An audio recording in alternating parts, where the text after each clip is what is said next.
Olá, pessoal! Sejam muito bem-vindos! Vamos começar com tudo porque hoje o conteúdo é imperdível.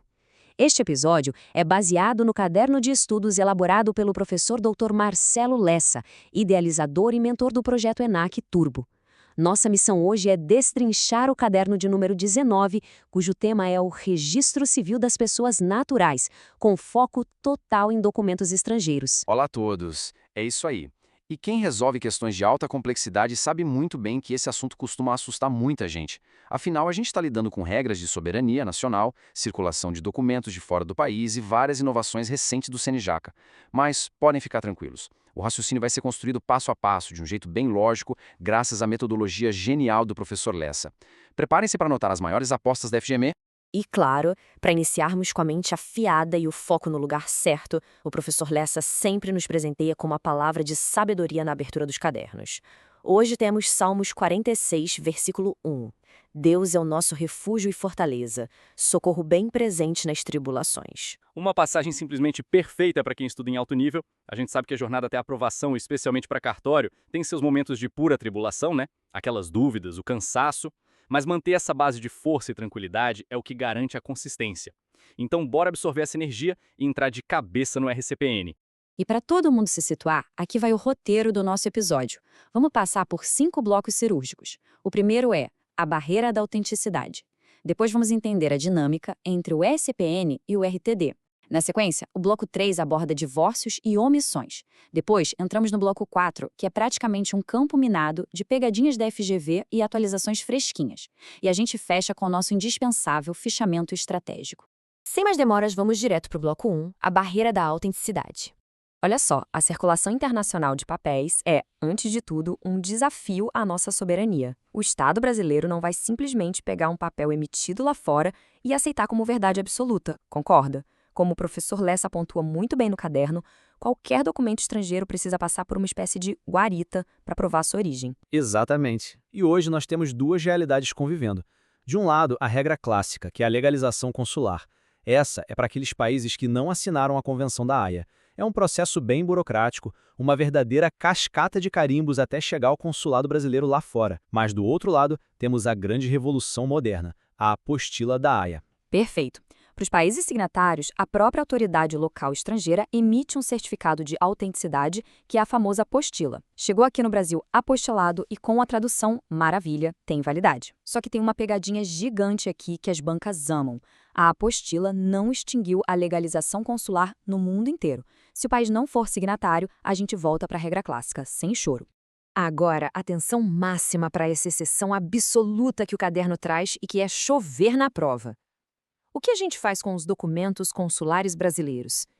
Imagina um filho de brasileiros que nasce no Japão e é registrado na repartição consular do Brasil lá em Tóquio. Nossa, essa é a dica de ouro do professor Lessa. Pessoal, esse documento não é estrangeiro de jeito nenhum. Ele é um título pátrio, um documento nativo nosso. Afinal, foi lavrado por uma autoridade diplomática brasileira e no nosso idioma. Então, ele vai entrar no livro E do RCPN sem precisar de apostila da Haia e sem precisar de tradução juramentada. Pedir isso no balcão do cartório seria um absurdo técnico.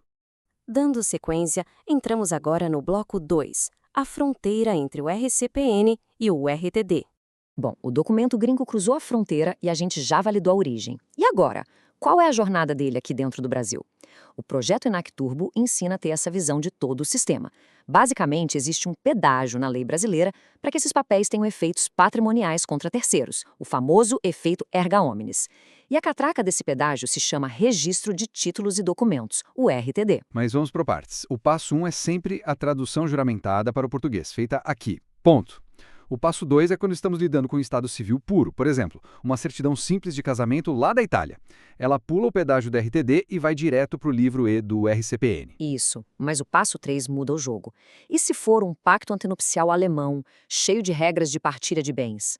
O professor Lessa usa um exemplo matador. O casamento em si vai para o RCPN para provar que a pessoa casou, mas as cláusulas de patrimônio do pacto, para valerem contra credores aqui no Brasil, têm obrigatoriamente que pagar o pedágio no RTD e ir para o registro de imóveis.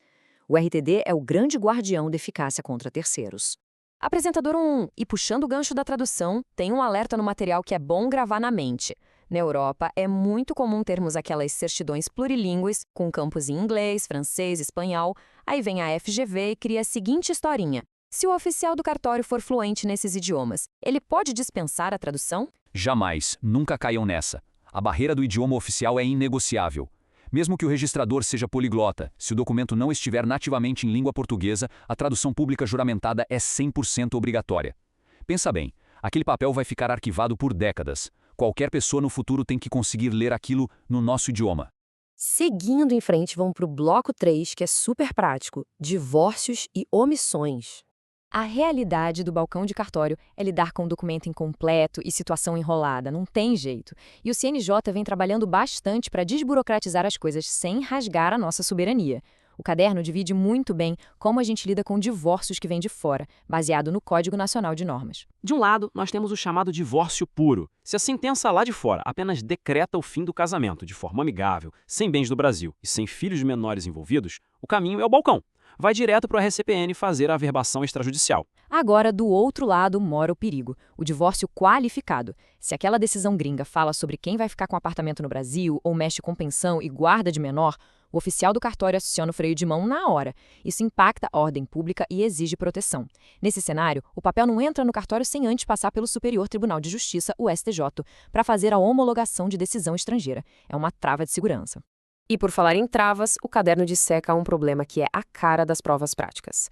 E se o casal chega com uma certidão de casamento de fora, mas o documento simplesmente omite o regime de bens? Isso acontece direto em alguns países da Europa. Não vem escrito lá se é comunhão universal, separação, nada. Antigamente, isso era uma dor de cabeça imensa. O cartório dava a qualificação negativa e a pessoa tinha que entrar na justiça aqui no Brasil só para provar qual era a lei do país de origem, já que o nosso primeiro domicílio conjugal é que rege a regra. Mas, felizmente, o CNJ modernizou isso de um jeito brilhante. Com certeza, a Resolução 583/2024 trouxe soluções extrajudiciais fantásticas que o professor Lessa organizou muito bem.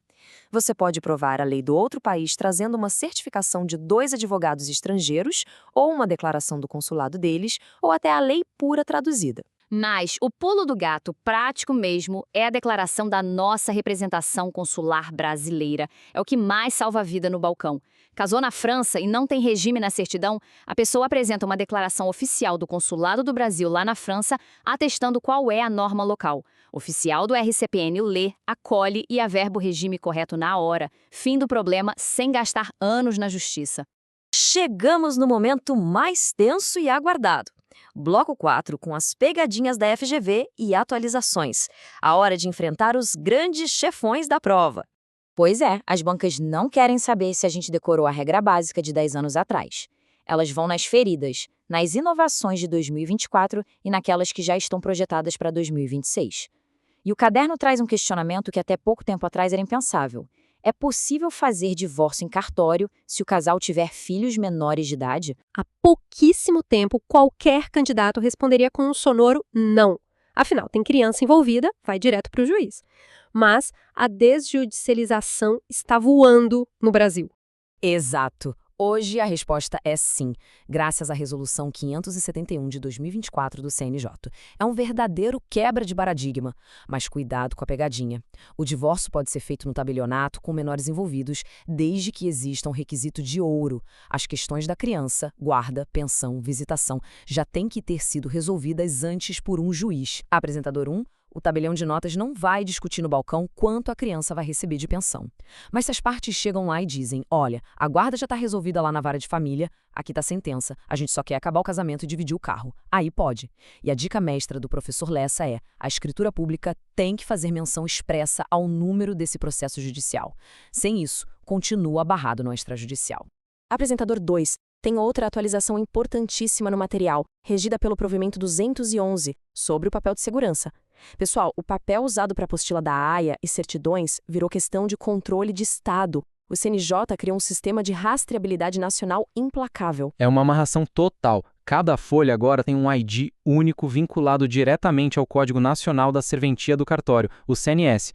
Imagina o examinador contando aquela historinha triste. O papel do cartório X acabou e ele pediu umas folhas emprestadas para o vizinho Y para não parar o atendimento.